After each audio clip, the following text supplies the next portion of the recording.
Si c'est des étrangers ils peuvent être impliqués en fait dans les affaires du cartel. Ouais, niveau budget, j'ai à peu près donc 300 € de loyer et de charges. Et puis après pour les dépenses, on avait vu que Playa del Carmen c'était plutôt un bon compromis entre Tulum qui était un peu trop bobo et très cher et Cancun qui était un peu trop américanisé et aussi cher. Donc voilà, on est arrivé à Playa del Carmen et puis du coup ça fait quasiment 6 mois qu'on vit ici. Hola les amis, j'espère que vous allez bien. On se retrouve aujourd'hui avec Axel, donc, qui est ma copine et qui vit au Mexique. Donc on va lui poser quelques questions sur son expérience ici. Donc est-ce que le Mexique c'est dangereux? Est-ce que la vie est paisible ici? Est-ce que l'on peut gagner beaucoup d'argent au Mexique? Donc c'est ce qu'on va voir ensemble les amis. Allez, c'est parti. Coucou Rafa. Coucou. Donc première interview. Donc aujourd'hui j'aimerais que tu me dises depuis combien de temps tu vis au Mexique et pourquoi est-ce que tu es venu ici? Alors ça va faire quasiment 6 mois. Début avril ça fera 6 mois. Donc on va dire 5 mois et demi exactement. Et on a décidé de venir là car on voulait partir au soleil vers de nouvelles aventures, mais qu'on a été un petit peu bloqué par tout ce qui est administratif, que ce soit pour la France, parce qu'il faut justifier des fiches de paye, les fiches des impôts, etc. Donc ça c'était un peu chiant pour nous. Du coup, on était assez bloqués, malgré qu'on ait des fonds, on ne pouvait pas louer de logement comme on voulait, etc. Donc ça nous a un petit peu embêtés. Du coup, on s'est dit pourquoi pas repartir en Asie, puisque on a adoré quand on était parti pendant 5 mois de road trip en Asie, on avait trop kiffé. Donc on s'est dit pourquoi pas repartir là-bas, sauf qu'il y avait encore énormément de restrictions Covid. Et du coup, c'était impossible d'y aller. Enfin, c'était hyper compliqué. Je crois que non, à cette époque-là, c'était même pas possible du tout en fait. Et puis du coup, on entendait énormément parler du Mexique, de l'Amérique latine en général, mais surtout du Mexique parce que c'était un des pays les plus open par rapport aux conditions Covid. Donc, il n'y a pas de restriction là-bas? Aucune. Ils demandent. En fait, le Mexique, quand on est parti il y a 6 mois, ils demandaient ni vaccin, ni test, ni rien. En fait, il y a juste une prise de température à l'aéroport, mais c'est tout. Ah ouais, c'est le seul pays, c'est pas possible. C'est ça. Donc ça, c'était un peu fou. On s'est dit, putain, mais c'est dingue, quoi. Faut qu'on aille là-bas, on va être tranquille, on va arrêter d'entendre parler de tout ça, vax, non vax, toutes ces conneries. Et puis on va pouvoir revivre librement, pleinement, aller dehors, aller au resto, aller au cinéma, enfin bref, faire tout ce qu'on a envie, quoi. Et donc, du coup, on a décidé de partir là-bas et on est arrivé un peu par hasard à Playa del Carmen. On avait regardé un petit peu avant où est-ce qu'on pouvait aller. Donc, on avait hésité entre Tulum, Playa et Cancun. C'est les 3 villes, les 3 plus grosses villes qu'il y a sur la Riviera Maya. Et puis bon, on avait vu que Playa del Carmen, c'était plutôt un bon compromis entre Tulum, qui était un peu trop bobo et très cher, et Cancun, qui était un peu trop américanisé et aussi cher. Donc voilà, on est arrivé à Playa del Carmen, et puis du coup, ça fait quasiment 6 mois qu'on vit ici. Ok, génial. Et parle-moi un petit peu de ton arrivée ici. Quand t'es arrivé, comment tu t'es senti d'un point de vue, voilà, restriction par rapport au Covid, c'était quoi la différence avec la France, les gens qui sont ici, l'état d'esprit? Du coup, c'était beaucoup plus ouvert de manière générale. Et alors, puisqu'on est dans un endroit qui est hyper touristique, en fait, même s'il y a des restrictions Covid quand même dans le pays, par exemple, j'ai vu à Mexico, les restrictions, elles sont beaucoup plus respectées qu'ici. Voilà, faut quand même porter le masque dans les centres commerciaux ou dans les magasins. C'est vrai qu'ici, c'est quand même beaucoup plus open par rapport à Mexico. Hein. Ouais, complètement. Donc, je pense que c'est énormément lié au tourisme. Et bon, il y a quand même un détail aussi qu'il faut préciser, c'est que à Playa del Carmen, il y a énormément de de magasins, de restaurants, de bars, de boîtes qui sont en partie tenus par le cartel. Et qui dit cartel dit pas trop de restrictions Covid, puisqu'il faut faire tourner le business. Donc, Qui dit cartel dit pot de vin. voilà, c'est la petite particularité du Mexique et qui a son avantage dans ce sens-là, c'est-à-dire que voilà, même s'il y a des restrictions pour le Covid, en fait, c'est beaucoup plus léger que ce que ça devrait être. Et par exemple, il n'y a pas longtemps, on était en zone orange. Et en fait, en zone orange, normalement, il y a tous les bars, tous les restaurants qui sont fermés. Et tout était ouvert, c'est juste que ça fermait à 2 heures. Au lieu de certaines boîtes, ça fermait à 5 heures normalement. Mais là, tout fermait à 2 heures, quoi. Donc c'est quand même plutôt cool. Et puis sinon, alors sans parler du Covid, mais quand je suis arrivée, alors déjà, la météo, ça c'est un truc qui change complètement de la France, vraiment climat tropical, beaucoup de chaleur. Il y a quand même toujours un petit peu de vent là où on est, donc c'est agréable quand même, ça permet de ne pas mourir de chaud. Et puis voilà, d'avoir la plage à proximité, on peut y aller quand on veut, ça n'a pas de prix. Alors sur l'aspect financier, comment c'est justement au Mexique par rapport à la France? Est-ce que c'est beaucoup moins cher? Est-ce que la vie, voilà, c'est le coût de la vie, comment c'est? Alors, il faut savoir que le Mexique est quand même un pays qui est très très grand, très vaste. Il y a des régions très touristiques et d'autres pas du tout. Et donc ça va énormément impacter le coût de la vie ici. Et notamment le fait que c'est très proche des États-Unis. En fait, toutes les villes très touristiques et notamment les 3 villes qu'on a ici de la Riviera Maya sont assez chères à cause du tourisme et à cause de l'américanisation de l'endroit, on va dire. Il y a énormément d'Américains qui viennent faire leur spring break, leurs vacances, etc. Donc ça a vachement impacté en fait le coût de la vie ici qui augmente d'année en année. Donc on a été un peu surpris quand on est arrivé au niveau des prix. Il y avait énormément de choses qui étaient très chères pour le Mexique. Donc ça reste toujours moins cher que la France, bien sûr. Mais globalement, ça se rapproche du prix espagnol pour certains trucs. Par exemple, les loyers dans le centre-ville, pour 500-600 euros, tu as un petit studio. Ça, c'est le prix que tu vas avoir pour les étrangers. Après, si tu as des contacts, etc., tu peux avoir pour moitié prix. Mais sinon, il va falloir s'éloigner du centre-ville. Donc voilà, ça, c'est déjà une première chose. Ensuite, au niveau de la nourriture, faire les courses, ça peut vite coûter cher aussi. Tous les produits naturels, on va dire fruits et légumes, ça va, ça coûte rien. Mais après, tous les autres produits un peu épicerie fine, et puis certains produits industriels, en fait, il y a certains produits qu'on peut retrouver qui sont importés. Quoi comme produit, par exemple?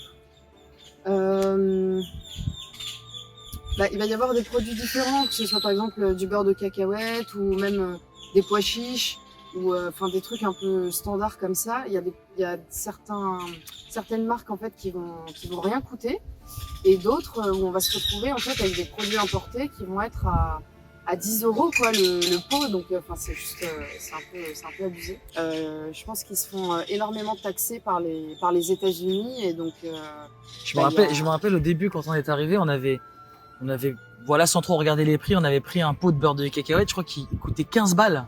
Ça a coûté 15 $, c'était à peu près 12 ou 13 euros. Et ça m'avait choqué, j'avais vu ça sur la note à la fin.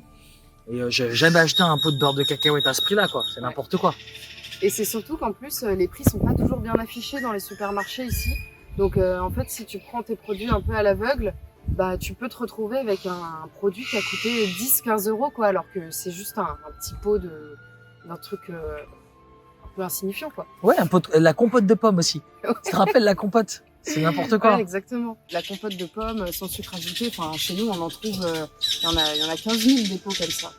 Et donc là, j'avais vu un pot et ça revenait 3 euros, mais il y avait même pas 500 grammes. C'était hyper cher pour ce que c'était, quoi. Donc Donc voilà. Donc, Donc, vigilance faut à faire tout ce qui est prix, tout ce qui est produit importé.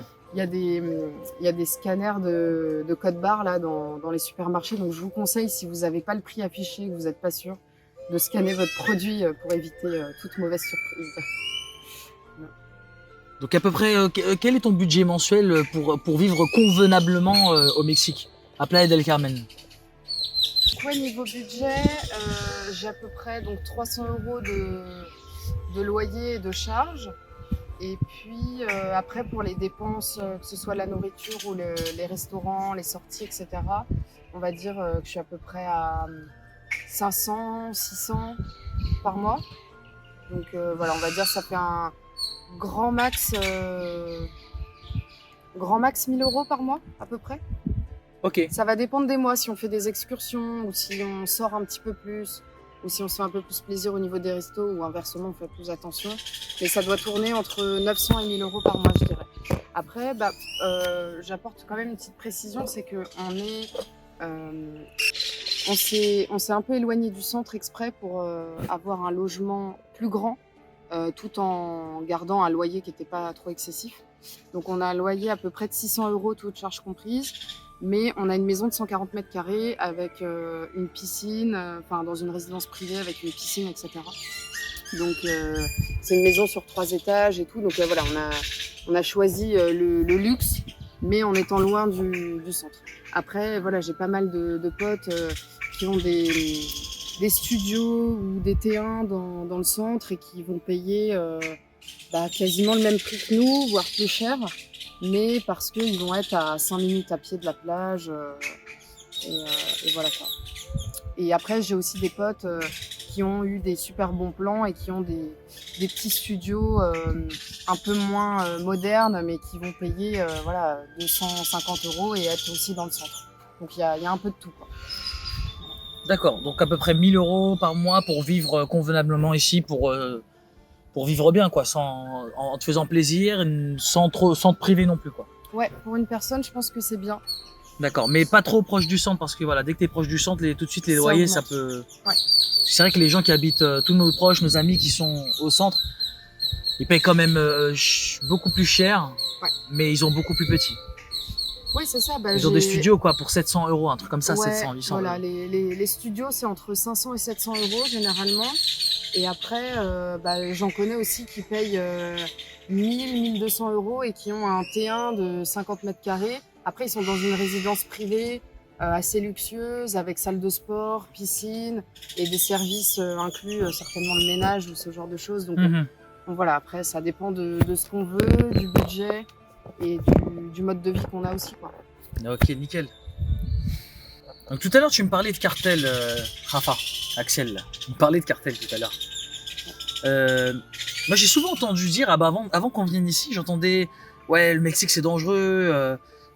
Pourquoi tu vas là-bas? Tu vas te faire enlever, ou ouais, le pays de la drogue, El Chapo, etc. Est-ce que tu peux justement me toucher quelques mots sur la sécurité ici? Est-ce que tu te sens en sécurité? Est-ce que ça craint? Est-ce qu'il faut faire attention? Dis-moi tout. Alors, je pense que c'est comme les prix en fait. Ça peut être du simple au double. Non, ce que je veux dire, c'est que en fait, le Mexique est assez grand et pareil, voilà, il y a des zones qui sont très touristiques, il y a des zones qui ne le sont pas du tout, il y a des zones où il y a une certaine qualité de vie et des endroits qui sont très pauvres. Donc voilà, la pauvreté généralement va amener la criminalité aussi. Mais en tout cas, je ne peux pas parler pour le Mexique en général parce que j'ai uniquement fait Playa del Carmen et Mexico. On a fait quelques excursions dans le Yucatan, etc. Mais on est dans un endroit qui est très balnéaire, qui est très touristique, où il fait bon vivre. Dans le nord du Mexique, ça a l'air d'être beaucoup plus chaud, beaucoup moins facile à vivre, beaucoup moins beau, etc. Donc, je pense que ça doit jouer. Mais en tout cas, là où on est ici, moi, je me sens beaucoup plus en sécurité ici qu'à Paris. Enfin, par exemple, ici, je peux rentrer en pleine nuit, toute seule, en marchant dans la rue, en étant habillée en tenue d'été, donc débardeur, shorts, petite jupe, etc. Et à aucun moment, je me suis sentie en insécurité. Alors après, il faut aussi remettre les choses dans son contexte, c'est que puisqu'il y a énormément de tourisme et de cartels, en fait, il y a la police ou les militaires qui tournent H24 en fait, dans toute la ville. On les voit passer, vous pouvez les voir passer 15 fois par jour. Donc ça apporte aussi sa sécurité. Donc voilà, ça c'est un truc à prendre en considération, je pense. Mais tu t'es jamais vraiment senti en danger ici, finalement? Non. Non? Non, non, franchement, pas du tout. Mais par rapport à la France, tu m'avais dit quelque chose d'intéressant. Tu m'as dit parfois tu pouvais te sentir plus... tu pouvais plus avoir peur en France que ici, limite, le soir.